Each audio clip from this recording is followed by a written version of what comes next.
My entire life is full of failures, and every time, every time something fell apart, I would disappear.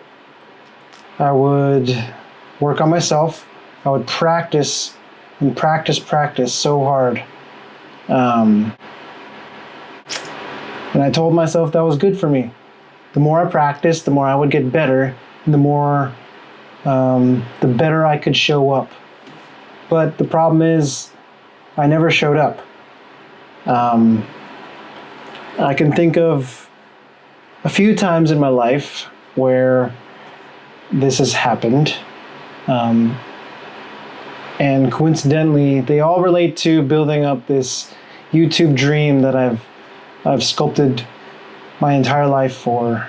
And every time I failed at those, I would disappear and try to come back stronger. It's called monk mode. Um, and the idea is simple. You you hide, you hide from the world.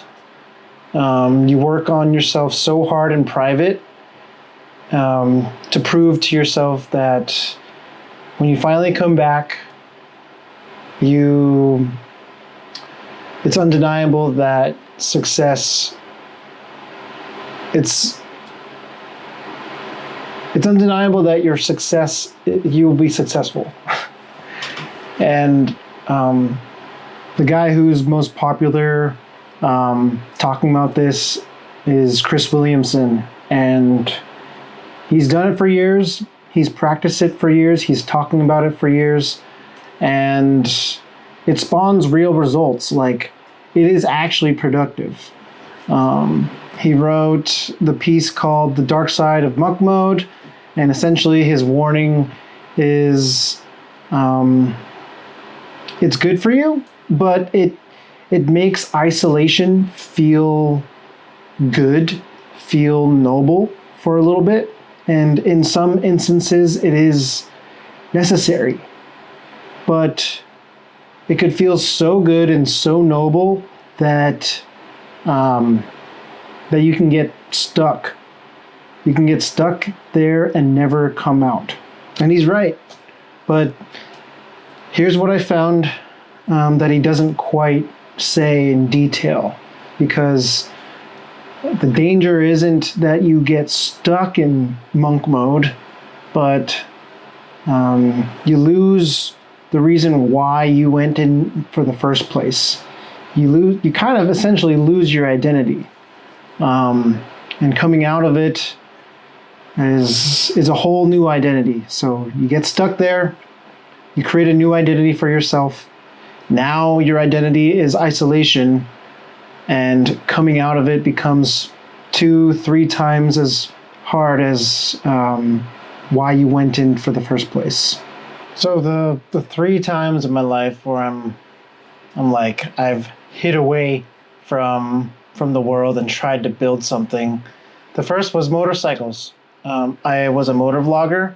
I loved making videos about riding. I loved riding around California. I loved riding with my friends, the beach, the mountains, the desert, everything. And I worked on this for a couple years. Maybe not in private, but at least like it was away from my professional life. It was away from school. Now, I might have been a C+ student because of it in school, but it was definitely something that caught me off guard when I moved to North Carolina. North Carolina is hot, it's sticky, there's not many mountains. It's kind of the same all over the place, a whole bunch of trees. And you can't lane split, you can't filter, and that really bugged me. It was really hot and I couldn't get to my destination quicker. So that was annoying. But all in all, the whole project failed when I moved to North Carolina.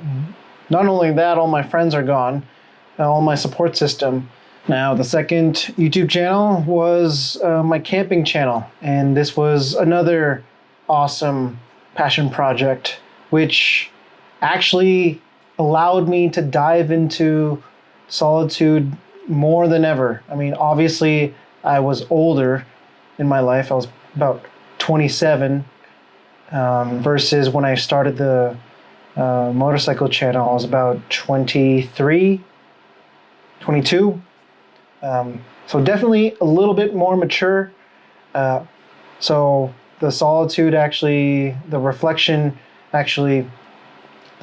and solitude actually helped me even more at this time.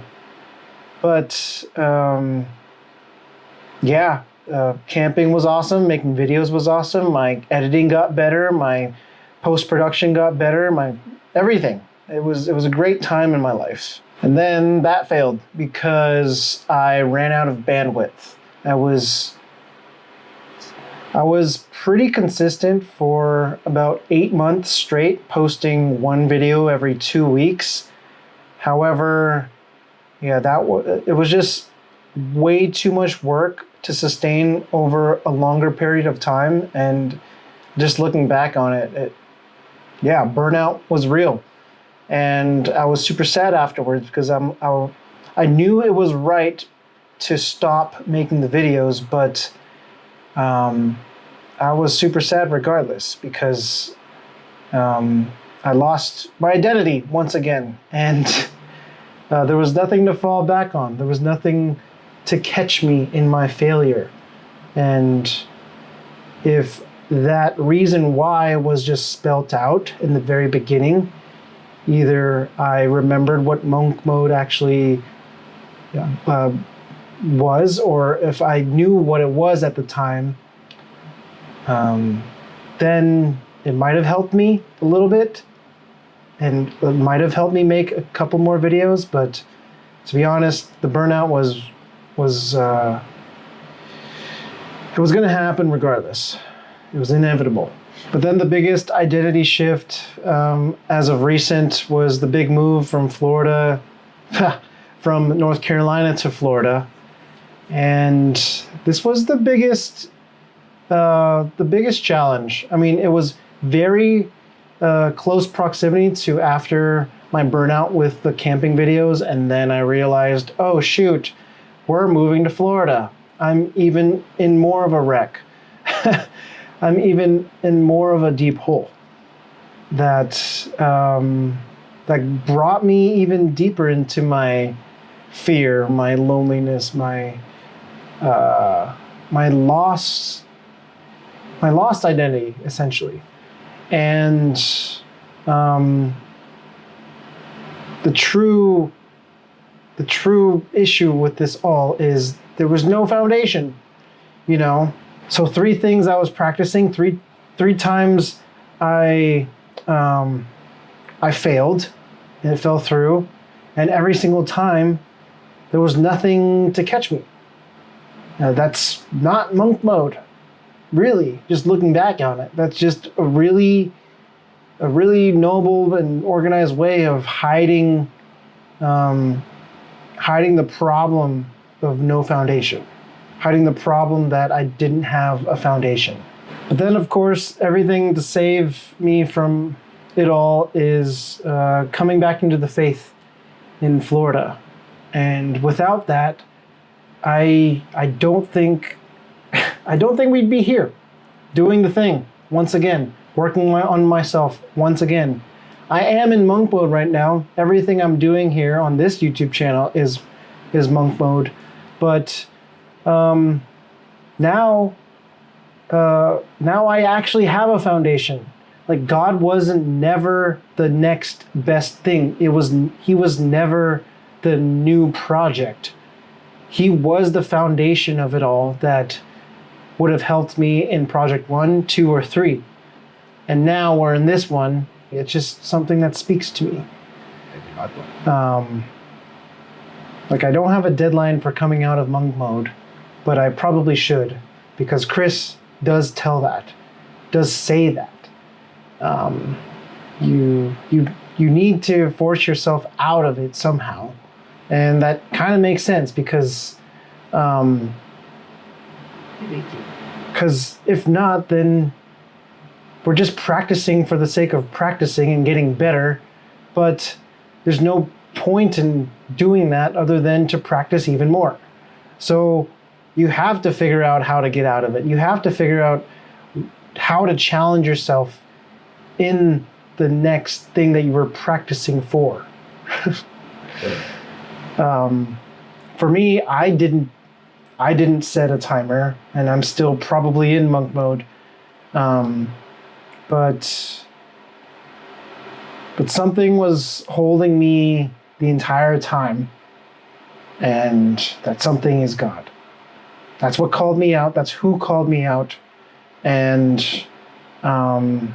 who gave me the foundation, who gave me the new identity that I needed to for my next steps. That's kind of where I'm at now.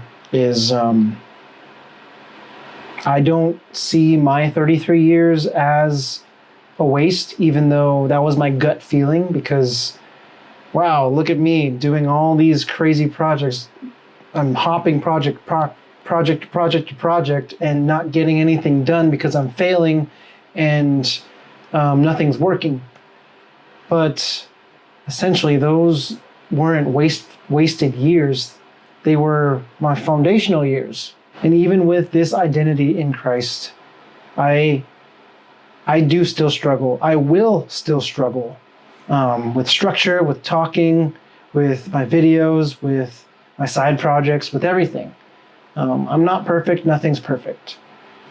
But I'm going to put my ideas, my videos, my work out there anyways, because of that foundation.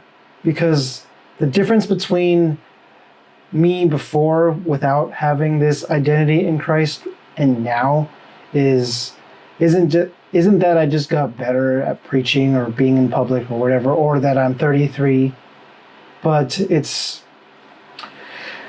knowing that someone's there to catch me even when I fail, and I know I'm going to fail, so why not fail with God?